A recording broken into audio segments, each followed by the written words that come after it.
If you're enjoying the Health Geeks Book Club podcast, we'd appreciate if you hit the subscribe button, leave a like, rating, or review, whichever your preferred podcatcher platform allows. This edition of our podcast is brought to you by 360 Health and Well Balanced Nutrition.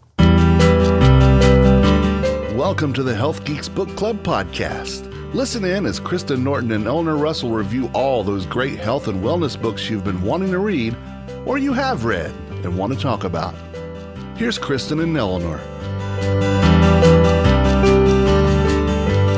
Have you ever heard, you are what you eat? Oh, yes.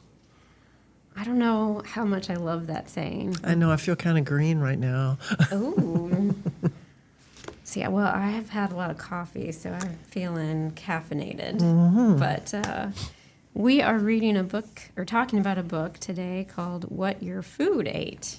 So we always think about what we eat, but what did our food eat? And what the heck does that mean? And how can my food eat anyway? I'm just thinking, the pumpkin, is it eating something?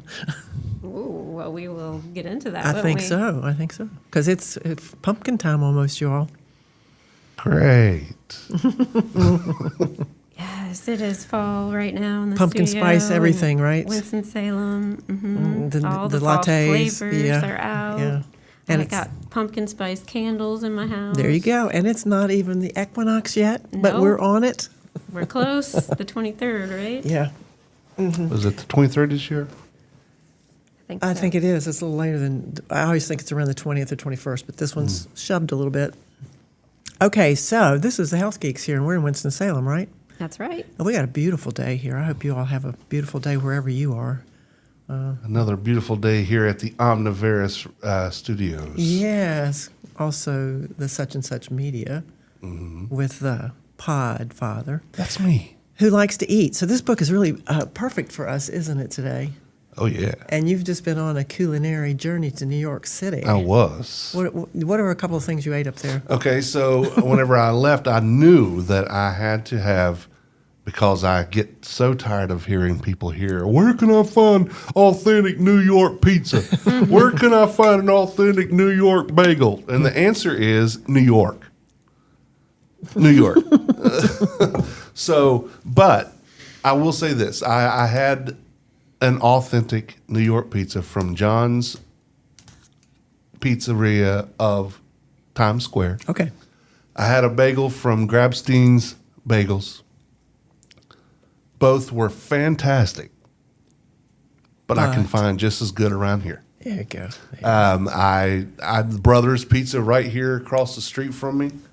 They have great New York style pizza. They're from New Jersey, so I mean it's close. The bagel station here, they actually get their stuff from New York. So there's a place in Clemens. Yeah, Mama Mia's. Well. She goes up there every day almost. I don't know how they do that, but yeah. That's the thing about regional cuisine and our regional habits and favorites, and the kind of a standardization of what we're all eating. Yeah. So anyway, these two authors in this book, What Your Food Ate, they would talk about how to heal our land and reclaim our health. And it's David R. Montgomery and Anne Bikle.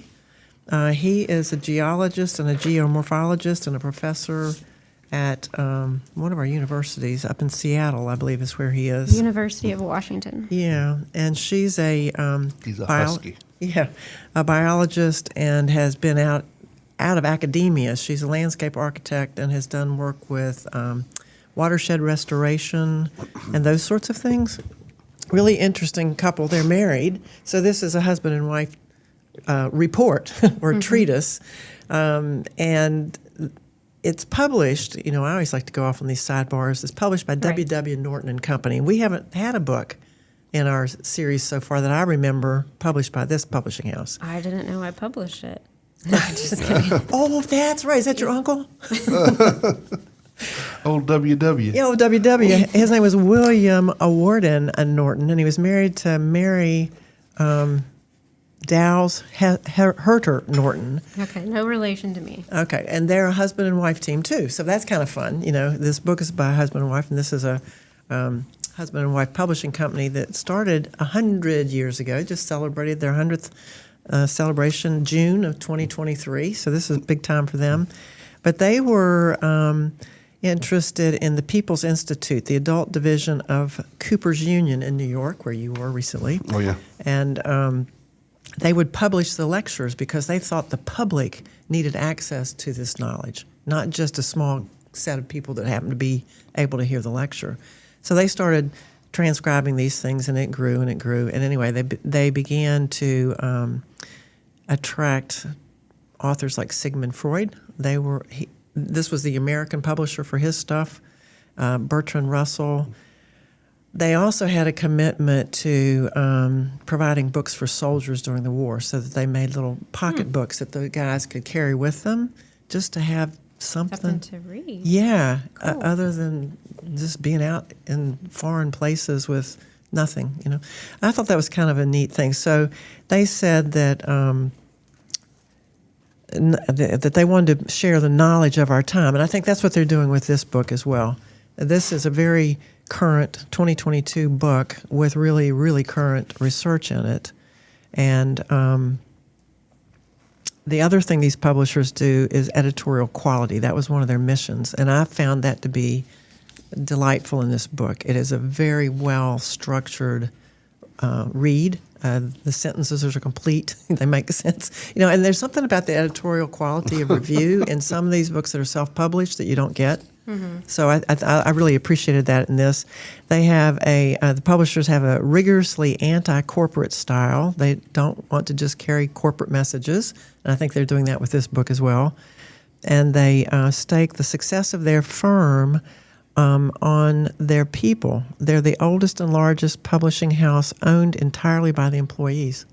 Oh, cool. Yeah, That's and awesome. Our Chamber of Commerce just had a meeting about maybe that's in this restructuring of America after COVID, that some of these companies are going to be moving to that model where, it's a shared investment and moving away from the owned by somebody else and you work for me. And, we have strikes going on all over the country right now, right? Oh, yeah. So the field place is changing. All right, well, so books are the weapons in the battlefield of ideas, and that is their motto. So I kind of liked learning about W.W. Norton. I'm glad you took us on that sidebar. That's neat to know. Oh, well, good.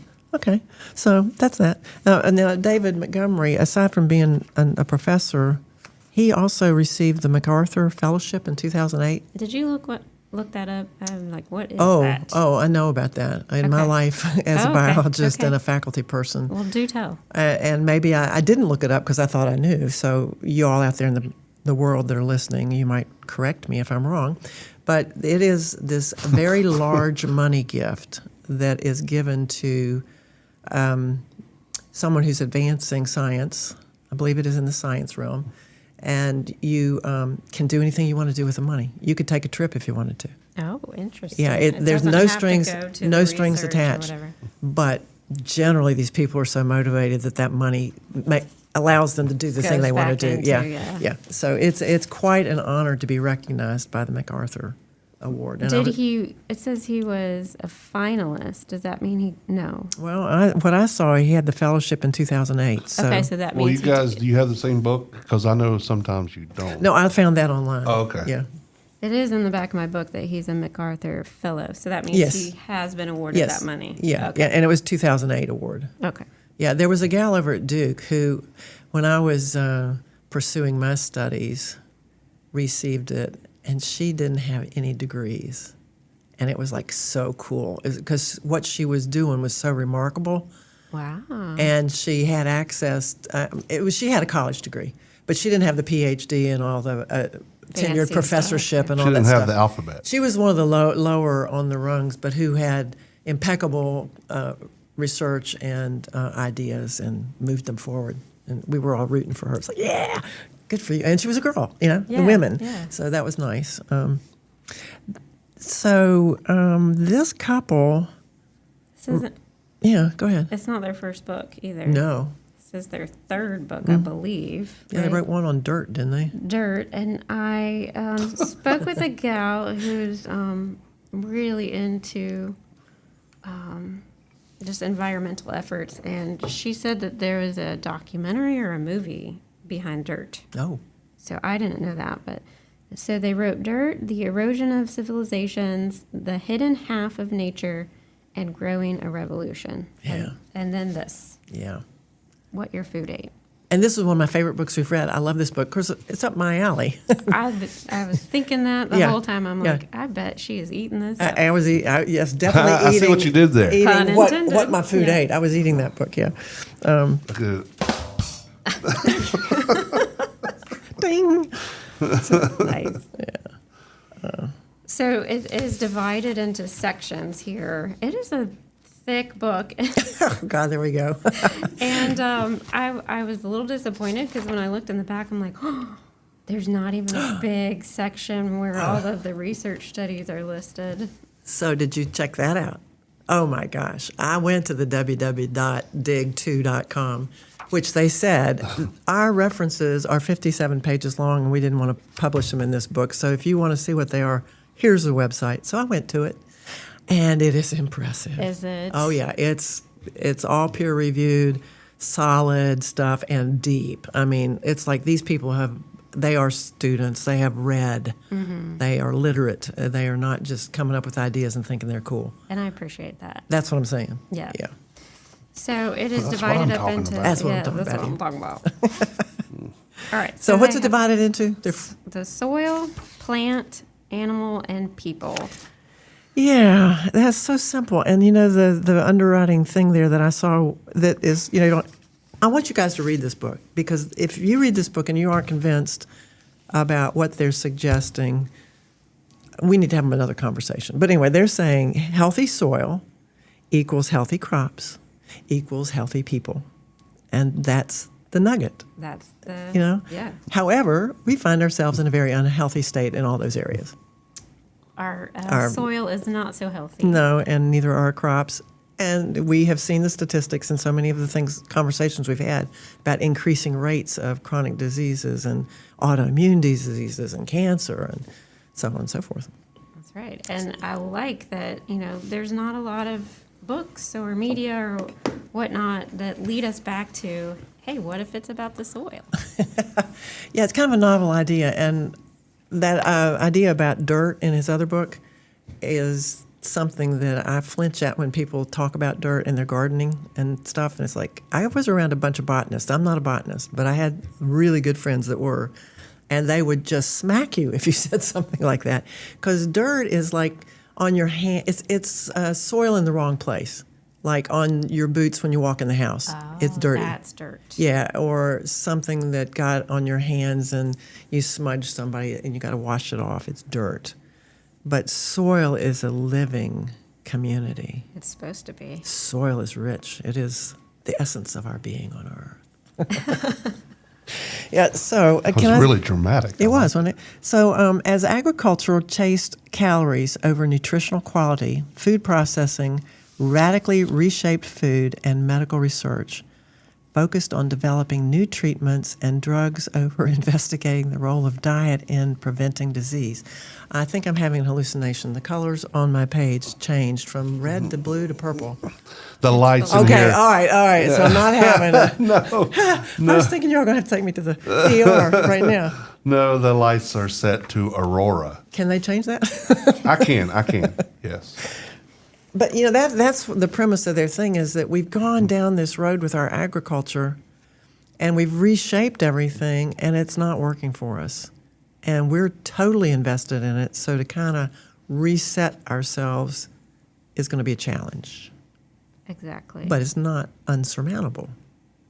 And we've thought that we're doing a good thing because we're trying to produce more food For more people. for more people. But as we get into this, we learn that that's not helpful for all of those things, for the soil, for the animals, and for us. And that it's not the only solution to the problem, because that is the question that, and I've even put it out there myself saying, I don't know what we do about this. We have more and more people on the globe, on the planet. They're hungry. They need to be fed. We have to have food, so we need quantity. But if we're giving quantity that's nutritionally empty, what good is that? And that's the thing they talk about that a lot of people don't realize is that when we farm to produce more, we are producing Less. we're producing products that are not as full of plant chemicals that are healthy for us, and the nutrients are less. And so therefore we have to eat more to eat better, and we're already having a hard time eating enough fruits and vegetables, right? Yeah, and that's what they say about Americans. We're overfed and undernourished. Yeah. So they ask a question: how did we reach this awkward point? Astounding harvest of lower nutritional quality, because we are doing bigger yields, in these large corporate farms, monoculture. Well, anyway, they say it's mechanized plowing, chemical fertilizers, and pesticides. And growth hormones. Those would be additives, I guess. Yeah. Chemicals, and plowing. But the fact is that a third of the U.S. population is deficient in at least one vitamin. A quarter of us are lacking iron. Majority of us don't get enough magnesium. A third of us don't get enough vitamin D. And our children are even worse. And 7 out of 10 Americans die of chronic disease, and half of us live with at least one of those. And the costs are staggering. It's in the trillions and billions of dollars. We have $3.3 trillion annually on healthcare, or $5,000 per American. And in 2014, they said we have $374 billion in prescribed pharmaceuticals on top of that. So we're spending a lot of money on the outcome of all this, investment in how we eat. Right. And do we have to? There's a better way. There's a better way. Yeah. So I learned some things in the soil section. Okay. What'd you learn? I learned that there's this thing called the rhizosphere. That was a new word for me. So let me describe it to you, Okay. audience. It is a halo-like zone that extends a few centimeters or so around each and every root hair and root of the plant. And it's this bustling place where fungi, bacteria, and plants kind of make these trades that help each other out and enhance how each one of them thrive. So there's the fungi and the soil-dwelling bacteria, and they trade off the things that the plants give off. The plants give nutrients and metabolites that boost their botanical growth and defense. So it's this back and forth. I probably didn't do that justice, but you Yeah, can you did. probably You did. take it away. But that is really cool to me, and That just relationship. knowing that little party is going on down there, right? And visualizing that, and knowing that the tilling and the Chemicals. are wiping that out. And to me, as a dietitian who focuses a little bit on gut health and the bacteria that live in our gut, and when we wipe those things out, the problems that it gives, it kind of brings me back to that. So it's the same concept of why we don't want to take a bunch of antibiotics and wipe out all of our bacteria, but we're doing that to the soil. Yeah. I like their words. They called the things, our microbiome, tiny tenants. I thought that was cute. That I is have all cute. these little tiny tenants in me. I like that better than my bacteria. Oh, yeah. Tiny tenants. Yeah. They're just written space. The whole ecological underpinning of their discourse, to me, makes sense, because if you've observed the natural world, it is all the diversity and the interrelationships of all living organisms that make it work. Mm-hmm. And there's not like one that's more important than the other, really, because if you knock any piece of that system out, it doesn't work, And so we often think that as humans we're in charge and we can make it work. Yeah. And I think what they're saying is maybe not.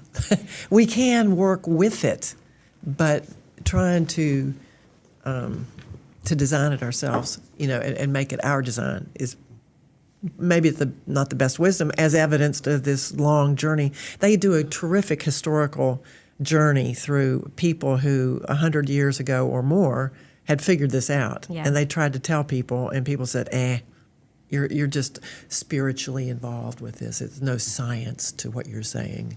And then later the science backs them up and says, they didn't know how it worked, but they understood it. Mm-hmm. And we've heard that in other books that we've read, particularly in that Was it the one about the massage, or it was something about the physical medicine that people discounted for so long, and then decided, oh, there might be something to therapies, physical therapies. And, yeah.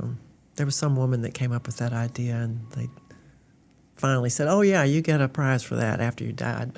Yeah. Yeah. Anyway, No, you we've do read get- too many books. We've read too many books. But what you were talking about there, about that little community of the root hairs and the microrhizomes, that idea that we help each other, these guys are showing us that too, that by helping each other, we all do better.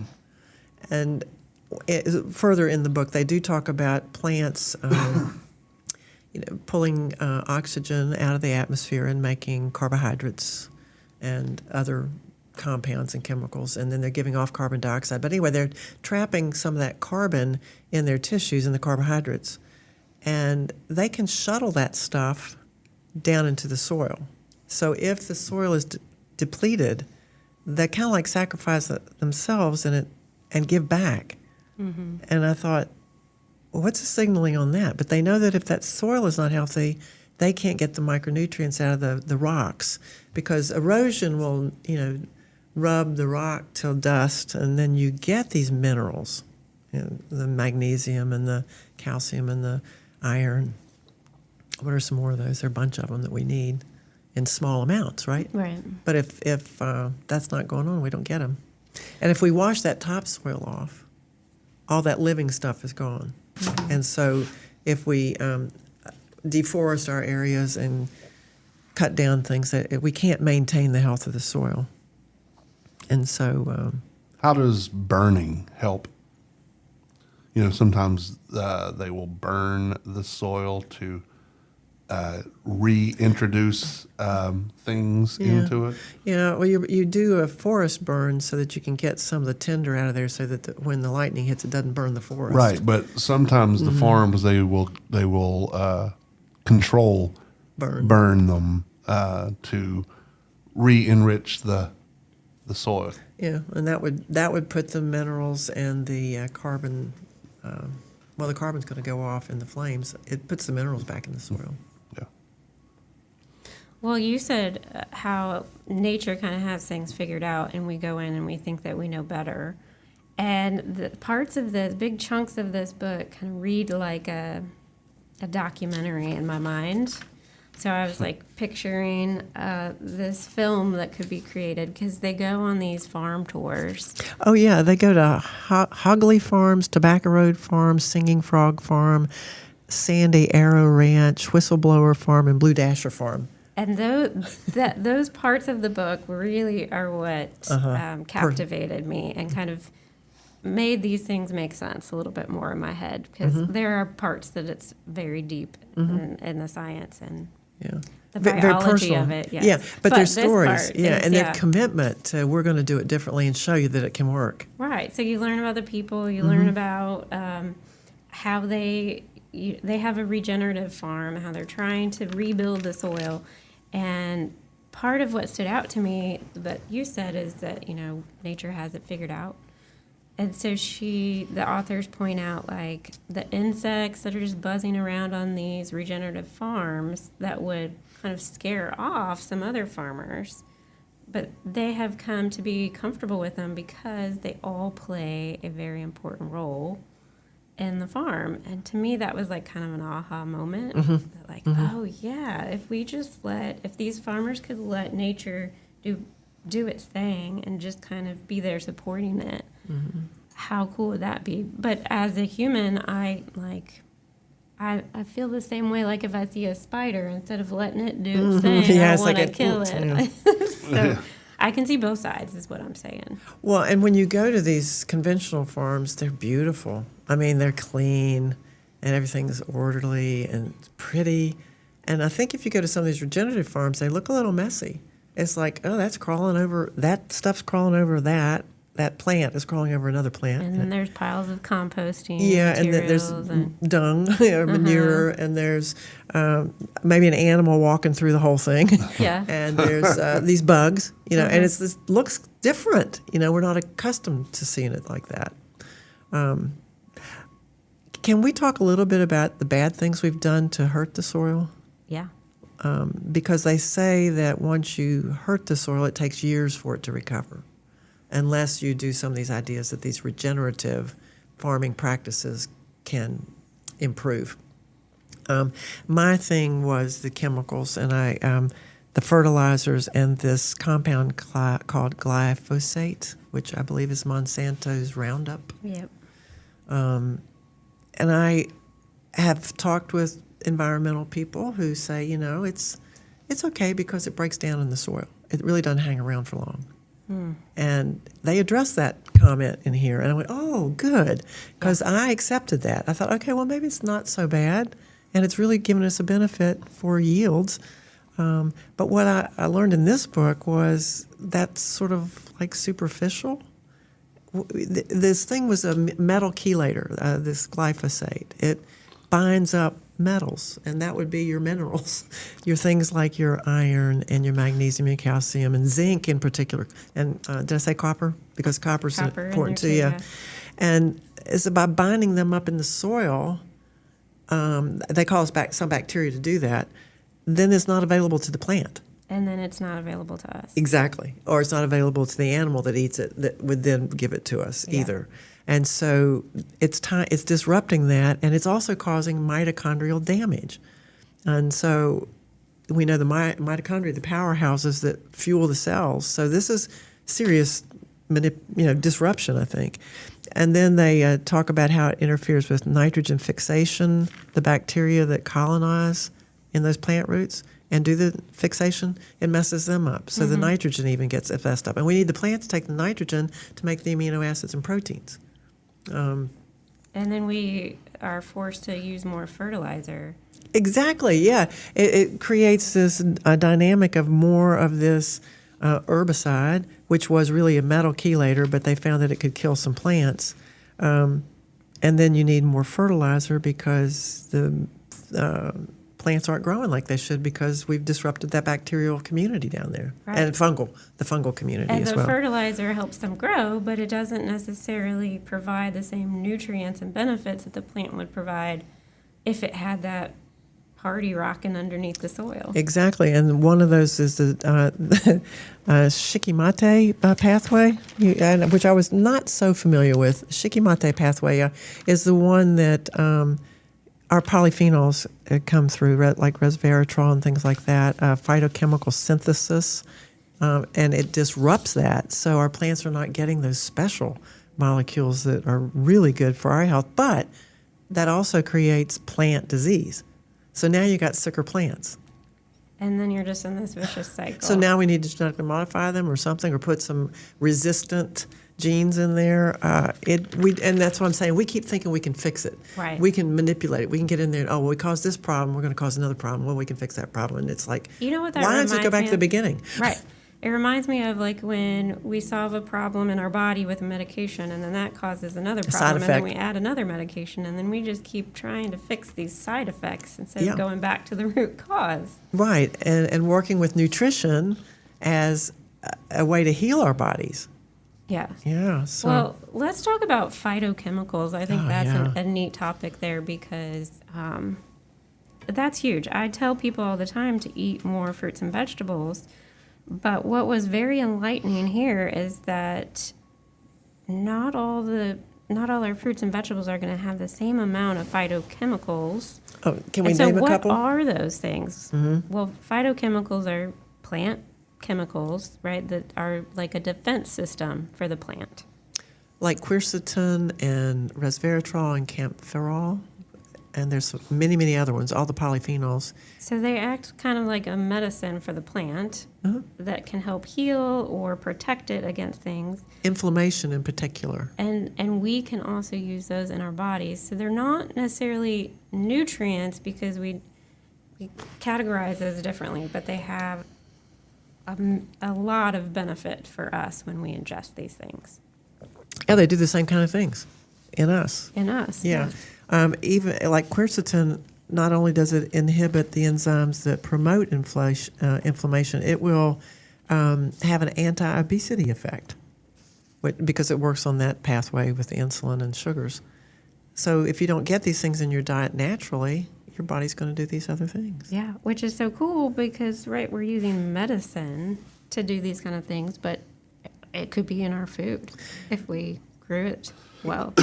Yeah, they did some research, like in 2001 and 2012 and 2014. They highlighted some of that work, and generally, what came out of that was maybe there's no difference in organic versus conventional for nutrients. That's what they said in 2012. But the conventional farmed produce had more residues of these chemicals that were then getting into our systems and doing the same sort of thing. But in the 2014 meta-analysis, the British Medical Journal talked about organic produce had greater antioxidants, greater phytochemicals, and the conventional things had more pesticides and more toxic metals like cadmium.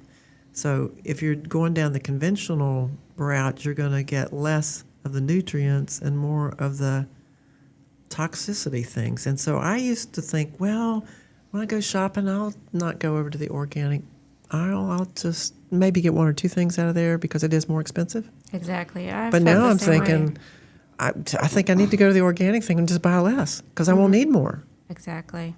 Well, in that same study that you just quoted, I wrote down a note that said that study estimated people would take in 20 to 60% more phytochemicals if they ate organic. So that had me thinking the same thing. Like, maybe I need to prioritize that a little more because change my habits. I was going off of this evidence that the nutrients were pretty much the same.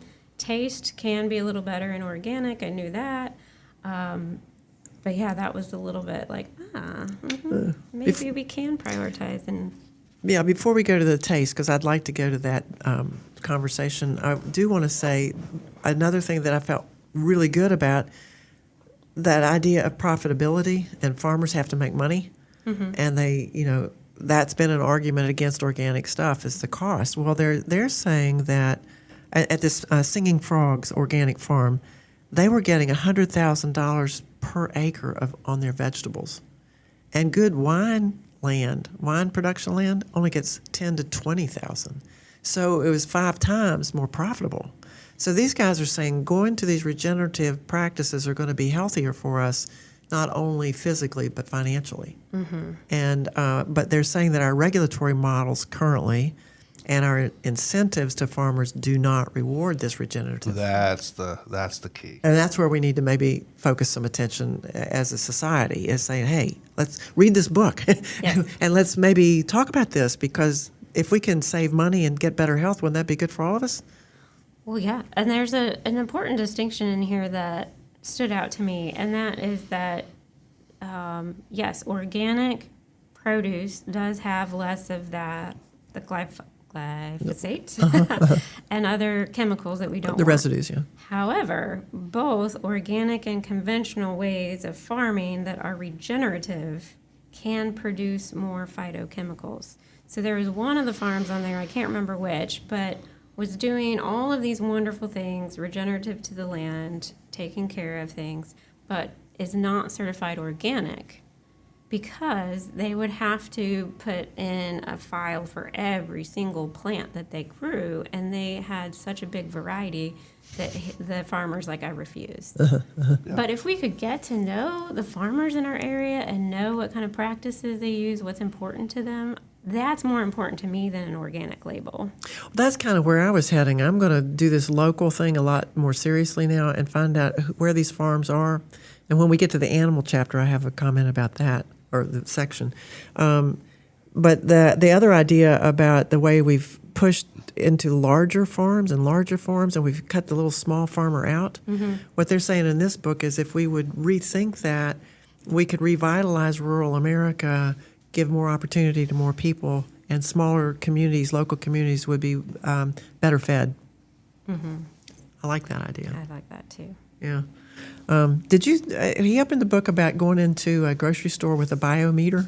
Did you read that? I did. I thought, oh, that's hysterical. You could look at that carrot and say, oh, that carrot has more nutrients than this carrot over here. I want one that. of those. I do too. Okay, we'll be the first All in right. line for that one. Let the health geeks try that out. Oh, yeah, good. And so that takes us over to compost and the power of composting, the idea of letting plants build the soil and the diversity of the microbiomes in there. But do you compost? Funny story. You know I do. Okay, listen, guys. I went to this lovely workshop Oh, did you? held by the lovely Eleanor Russell and her friend at Anna Janoski. at our little local coffee shop, Be Kind Coffee. Shout out to them. And I was like, I'm gonna go compost, and I did. I tried. For a week. And my family is like, are you killing those worms over there?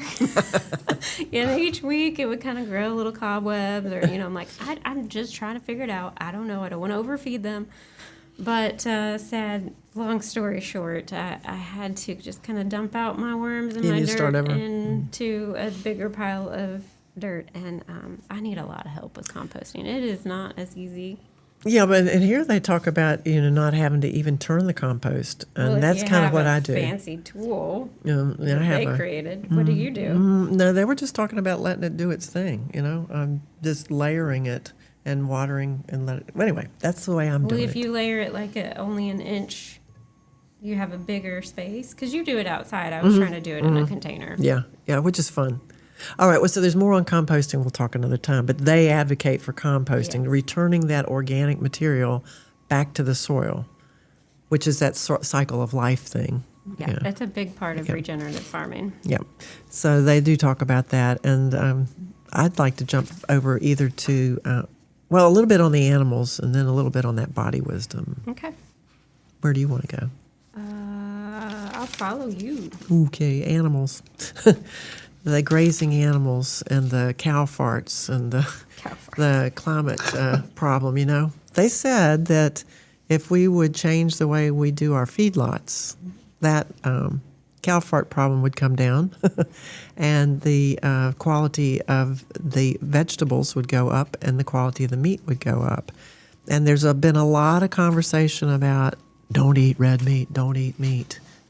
Plant-based diet's way to go. Wrong. Well, I don't know. And there's also not one way for everybody because we are individuals.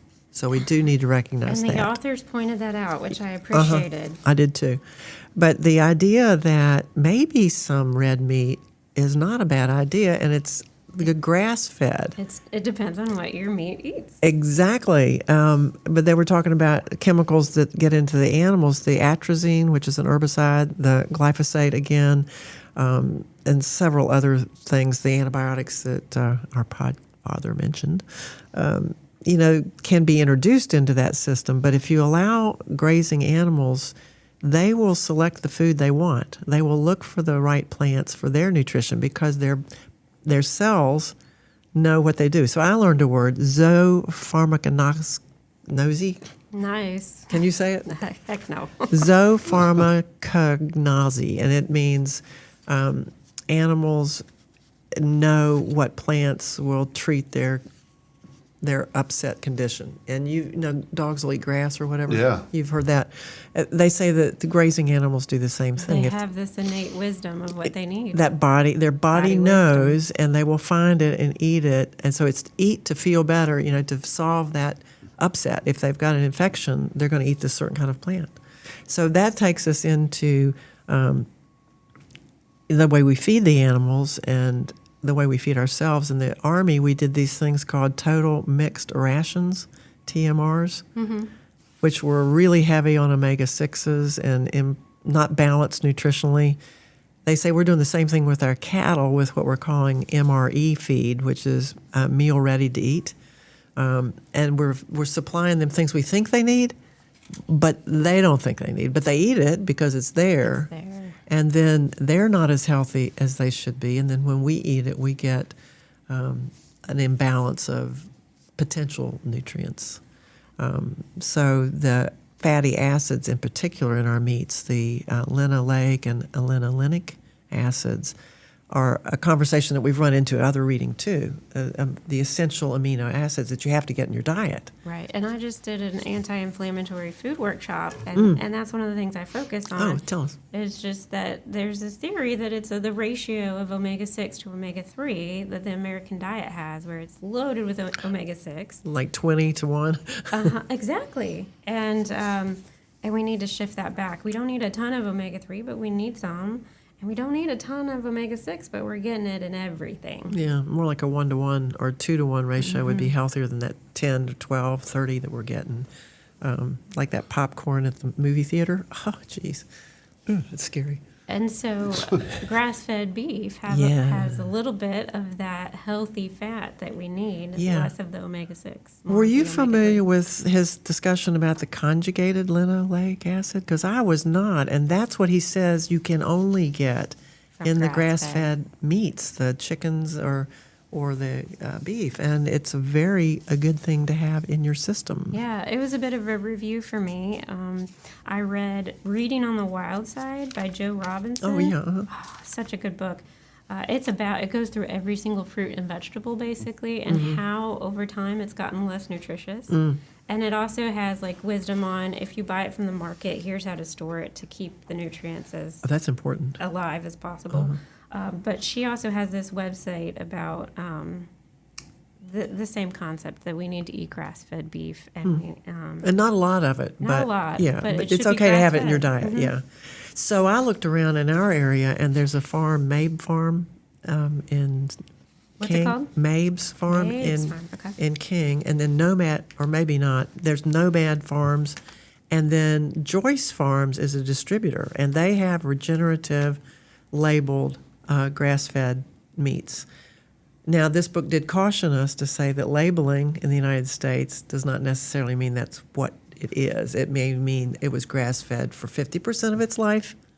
So you still have to kind of know your farmer, yeah. which is bringing us back to the local communities and knowing who we're supporting and who we're getting our food from. Well, when Google led me to Ozark Farms Okay. in North Carolina, and their messaging was intriguing because it was like, we honor the wisdom of the indigenous people who have long known how to take care of the land, and how commercialism is trying to take a regenerative farm in the same way they're taking natural and organic, and they're just making a money maker out of it. Like it's the next trend that they're hopping on. And he's like, no, we're honoring this wisdom that we've always had. And so I'm like, oh, they get this. Back to the plant stuff. So they were talking about the wheats, and our coffee mill in Louisville. There's a historical marker right out there that says roller mill. And I want to go back and read the sign now because I didn't. And here they're talking about when we went from processing our grains with the steel rollers, we lost like so many of the nutrients. And now it's a law that you have to put the nutrients back in the flours. Right. I appreciated the story of how enrichment Yeah. became a requirement. So this book has got so many fun things in it. Because before, white bread didn't have these nutrients added back in. Exactly. And Yeah, we were my suffering. uncle would always say, the whiter the bread, the quicker you're dead. Well, the same thing with the rice story. They say, well, don't buy brown rice because it goes bad because it has those the fatty acids in it and it'll spoil. Yeah, but it's got the nutrients in it. So buy the brown rice. Same thing with corn. The corn has, what has it got in it? It's just sugar. Yeah. Yeah. Okay. Well, so body wisdom. I love that word. That's going to be my new mantra, I think. And I believe it because I used to work in a 7 to 7 job, 12 hours, because I was a workaholic and I chose to do that. They didn't insist that I do it, but I would eat atrociously. I mean, I would go out and get the Checkers burger and fries and Coke, and eat it in a half hour and back in the lecture hall, blah, blah. Tacos at night, Well, it's Little not- Caesars pizza. It's not an uncommon thing when we try to get everything we can into a day. Convenience. Yeah, well, yeah, but the thing was, I kept eating because I was still hungry, and I ate a lot. And I'm thinking my body, and I used to say this, I think my body's craving stuff that's not in the food I'm eating, so I keep, my Trying to body get wants me more. to keep eating. Put it in there. My satiety center's saying, we're not there yet. We don't have that cadmium, or we don't have that. So they talk about body wisdom, and I went, yeah, that's it. Your body knows what it needs. And if we've talked about listening to your body. You have mentioned We've that. talked about that a lot, So where yeah. are the ears for listening? And they say that we have taste buds throughout our body, even in your testes. Do you know that? I didn't know that. Yeah, that was wild. I was My like, balls say I'm hungry. I'm thinking I don't understand, but evidently that's not just our tongue that has these taste receptors, and so there are these pillars of body wisdom. There's learning, flavor, and place, and so you learn from your mom or your family structure what to eat, and the environment may or may not have it available to you. And we talk about food deserts. Those people don't have. The place is broken in that thing. But the flavor, you've got the bitter flavor, the sweet flavor, the umami, but you also have texture. And so you learn your preferences, and your body is helping make sense of that conversation. I thought that was so interesting. And we interrupt that in so many ways, don't we? Yeah, we live too fast, maybe. But yeah, getting back to that, I love getting back to body wisdom and those 3 pillars. Mm-hmm. Well, anything else you want to say on that? Because I mean, we could talk forever about this book, and we probably have talked forever. Did we go for an hour? Oh, No, Lordy. 45. Oh, okay. We probably need to give them some last-minute nuggets. Is there a quote that we're going to give them when we leave? I'll look for one. I got one. Oh, you do? Okay, good. So, who are you, by the way? And why is this book so cool to you? I am what I eat. And I love the ecology study and the interrelationship and the relationships and the host. They didn't get into the socialization of how we eat, but it is there. The story of our businesses and our families and our communities. Well, I'm Kristen Norton. I'm a registered dietitian, one of the registered dietitians at Well Balanced Nutrition, where we offer nutrition coaching. And of course, this is right up my alley. And if you are interested in what Well Balanced Nutrition has to offer, you can visit us at www.wellbalancednutrition.com. And if you're not eating well and you don't think you're getting these micronutrients, I can help you with a supplementation conversation and nutrients that might be introduced and whether or not it's a choice for you or not. Eleanor Russell at 360 Health, making healthy happen. All right, I'm going to close on while Hippocrates' famous advice to use food as medicine still makes good sense in terms of preventative medicine, it increasingly seems that to harvest the fullest benefits, we need to pay greater attention to the essential dimension of how that food is grown to how we farm. Absolutely. Good one.